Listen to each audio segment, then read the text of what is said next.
Hello all, my name is John, and you're watching Tattuner, the channel where we explore art, music, and the creative process. Today I'm making the first of what I hope will be a whole lot of videos about the art that I make here in the shop. I've selected a piece that I think will have a relatively broad appeal, certainly that's my hope, and it's just going to be the starting point. I've got a lot of finished work in here, and the goal is going to be to kind of select a piece periodically, focus on it, and share it with you. Okay, so let's have a look at today's subject. I'm going to take a stroll this way and turn around like this. See if we can't pull off a nice reveal here. There we go. Look at that. Today's subject is going to be the Found Object Biplane. All right, let's have a closer look.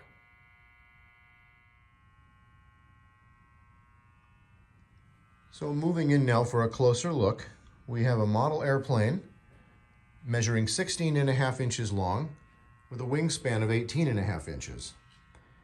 And what it's made of is essentially three groups of things. One, found objects. Two, graphics. And three, hardware. We're going to go over the list of items that were used to create the piece. We're going to talk a little about the graphics and where they came from. And then we're going to consider the usefulness of some of the purchased hardware used to basically fasten the piece together. So again, this finished piece of artwork is basically a group of three groups. The first group are the found objects that make the object. The second group are the graphics that are applied to the surfaces of the object. And the third group are the fasteners, the hardware used to hold it all together. We'll look at each of these three groups with a little more focus, but what I want to say about my found object artwork is that has been, for the small number of pieces that I've done, that's been my approach. I have a finished vision in my head, and what I do is kind of make a rapid leap toward it with the found object assembly. That conjures up the image, that clearly tells you what the subject is. But then I slow down, and I get very into the graphics, and I spend a lot of time developing and working out the graphics and the placement and the colors and everything, because that's where you take the visual concept and you really tune it up. You tighten it up and give it precision by applying those graphics to that somewhat rough, purposely rough found object beginning. And then, of course, the hardware. The hardware is sometimes visible in this case, and sometimes it's hidden. Its role is self-evident. It holds the piece together and gives it stability, but also it's part of conjuring the notion of the thing. In this case, the airplane idea is something that we associate with, we see wings, we see propellers and wheels and cockpits, but most of us would say, if we were really thinking about it, we see linen stretched over frames. We see rivets in the side of sheet metal, things like that. Little details that really, again, tune you in closely to the idea that you're looking at an airplane. All right, let's have another look at the piece, focusing first on the found objects. The wings of the biplane, the tail and the rear wing, are all shelves, probably from a spice rack or some kind of curio shelf. The fuselage of the plane is made from the staves of a barrel or a wooden flower pot of some kind. Pieces that are narrow width in the back, but widen slightly toward the front. And also which contain, if you look closely, a slight curvature in their profile. That's because, again, they were the staves of a barrel or a pot of some kind. And put together in this fashion, you can see how that slight curvature affects just the slight roundness of an airplane body. Certainly consistent with the kind of design planes from this era had.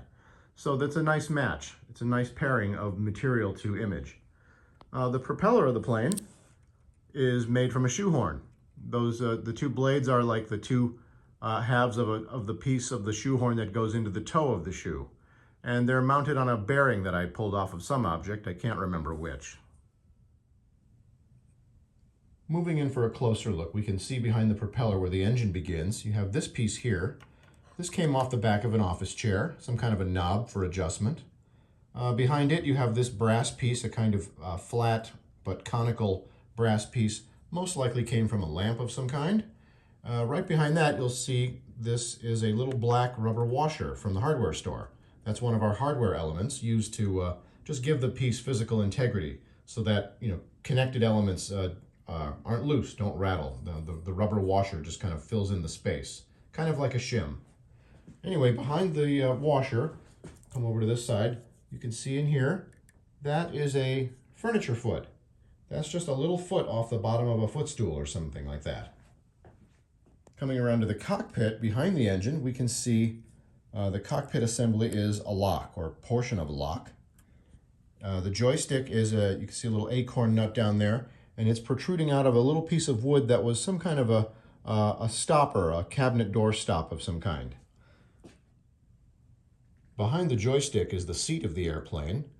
This black object right here is the tab off an office chair. It's the kind that you usually reach to the left or to the right to adjust the height of the chair. That's the piece that makes the seat. Behind the seat, that brass piece is a drawer pull from some interesting old cabinet.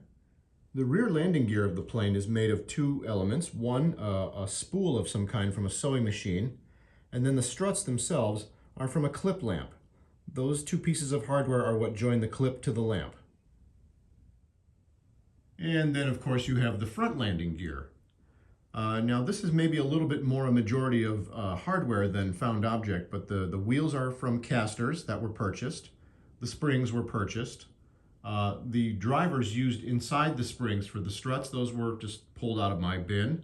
The wood piece between the two wheels, I think that came off of some kind of a roller, like a lint roller or a linoleum roller perhaps.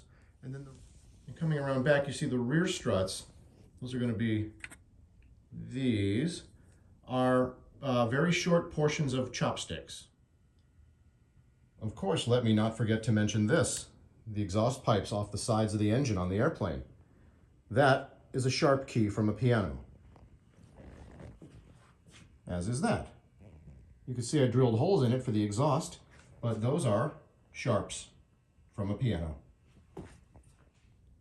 And then finally are the struts, attaching the top and bottom wings. Those are turnings that came from a baby crib. Put it all together, and we've got an airplane. This group of found objects was collected over about a 3 or 4 year period. The assembly of this airplane began with the wings. My first inspiration was most likely the sight of those two shelves as the wings of a biplane.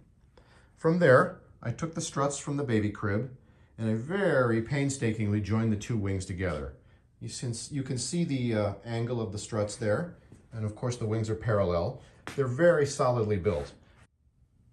It was quite my opinion that the wings were the most important part of the assembly and that they had to be done right. Well, luckily for me, I did do them right. And then I was so impressed with myself and so happy and satisfied that the wings just sat alone for years until I got back around to finishing the piece. I got busy with pianos and stuff. But the thing is, I knew those wings were good, and I was very happy about them and thought, they'll wait, they'll keep. And then I managed to put the engine together. I found the pieces that made the fuselage for the body and put them together. And then before long, I had like the wings, the engine, the body, and the basics of the tail. From there, it was just a matter of refining the details, like adding the seat, the hardware, getting the wheels worked out. The details, if you like. So the large vision of the airplane came together quickly, and then it took a long time to carefully select all the pieces and parts and elements to finish off the concept. So let's talk about the graphics. F32. What does it mean? Well, it happens to mean something to me, but I don't imagine it means much to anybody else.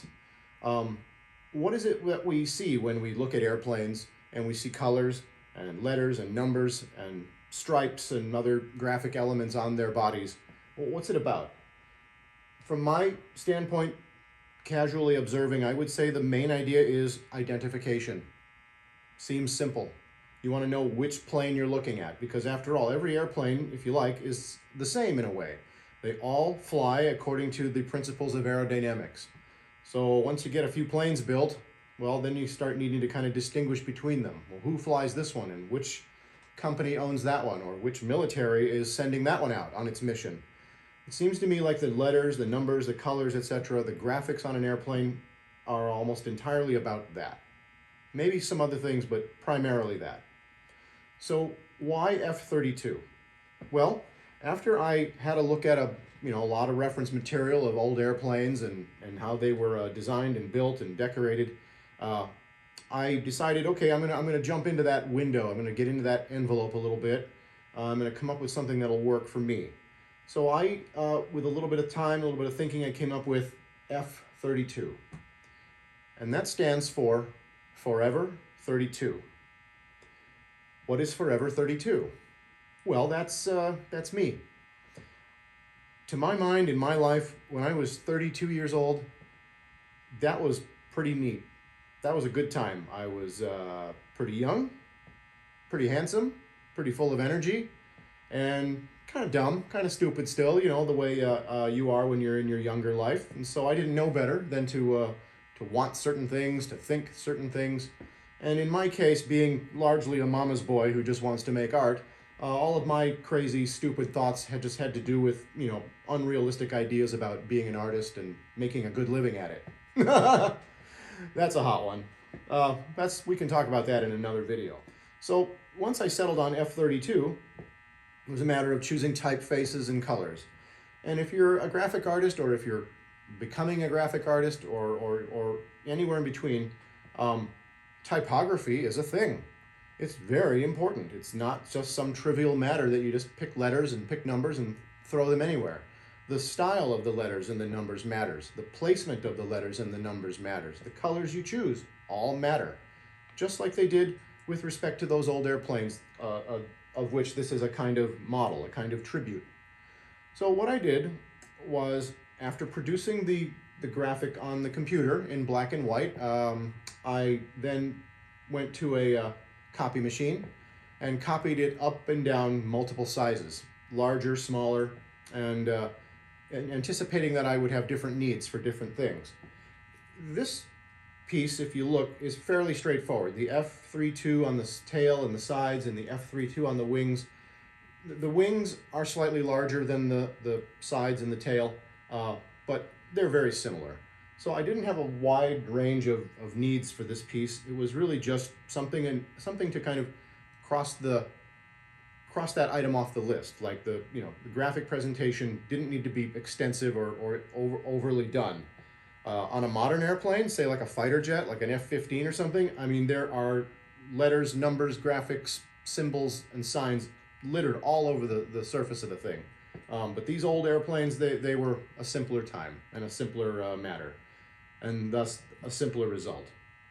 So I took my graphics once cut to size, and I used basic production art techniques, using tape, like painter's tape and an X-Acto knife, to put tape on the wing, trace the letters or the numbers out, cut them out carefully and reveal their surface, and then with my spray lacquer, spray them in.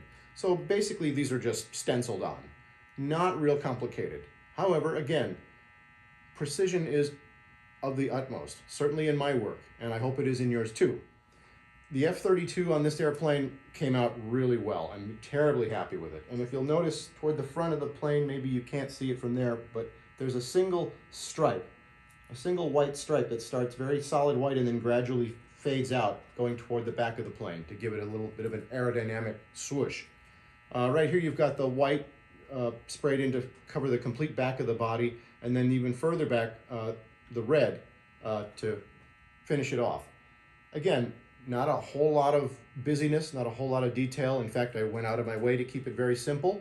But the results, I think, are exactly what I intended, and are, if I may, probably the best available overall. I mean, their variations are possible, but this was a matter of a straightforward idea with a straightforward presentation, and I believe that this piece embodies that pretty well.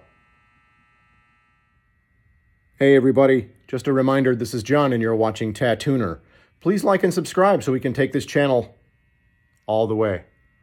All the way where? I'm not sure yet, but we're on our way. Okay, so we've had a chance to go over the found objects in the piece. We've talked about the graphics that were applied to the piece. The last category of the three that I mentioned at the beginning of the video that make the piece up are its hardware.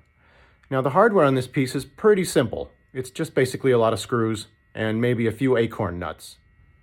The acorn nuts are the pieces of the hardware that are meant to be the most visible. They're on the nose cone of the airplane and on the wheels and the joystick.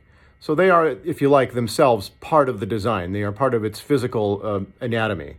Whereas the rest of the screws holding the thing together are just for that, holding it together, keeping everything solid. I used a lot of brass because it looks nice with the other brass elements in the plane. Also contributes to a slightly older, more, antique looking object. Finally, we have the cables. In terms of the hardware category, these are what I consider the most visually important part of that group of elements. You can see I have these very small little fisheye hooks that I got from the hardware store, and I'm using a kind of heavy-duty jewelry-making twine for the cables themselves. I was able to get the hooks installed, painstakingly, of course, and then, of course, I was able to string the cable through the hooks. But what I did in particular, with each knot, once made, I put a tiny little drop of CA glue on the knot to keep it from untying and keep the end of the cable from fraying. If you look at this very high close-up, you can see the little drop of CA glue on the end of the knot to keep the twine from fraying and keep the knot from untying. And there you have it, the Found Object Biplane. The product of imagination, tenacity, patience, some knowledge, some general core knowledge. You got to know a few things about a few things. But overall, an assembly of elements brought together over a fair length of time to create a single outcome. That's art. That's creativity. That's getting results. The time frame is probably the least important of those things when you're doing this kind of work. And I want to encourage you not to worry about it too much. Even though we live in a world that wants everything now, wants it yesterday, wants it sooner than later. And there's always a deadline. No, there isn't. That's just other people trying to stress you out. Don't listen to them. Just do what you got to do and get the art done when it's ready to be done the way you want it done. Okay? That's my message for today, especially when you're making toy airplanes. I mean, what on earth is there to be serious about when you're making toy airplanes? I say nothing. We will be exploring other found object pieces in future videos. As you can see, I've got quite a lot of raw material to work with. And I actually have 2 or 3 other pieces in production that I'm looking forward to sharing with you. Well, I guess that about does it for the Found Object Biplane. I want to thank all of you for watching today. I really appreciate your time, and I hope you got something out of this video. Of course, there will be more in the future, and I do hope you'll be back to Tattuner to see more about art, music, and the creative process. Until then, I'm John. Please like and subscribe, and thank you so much.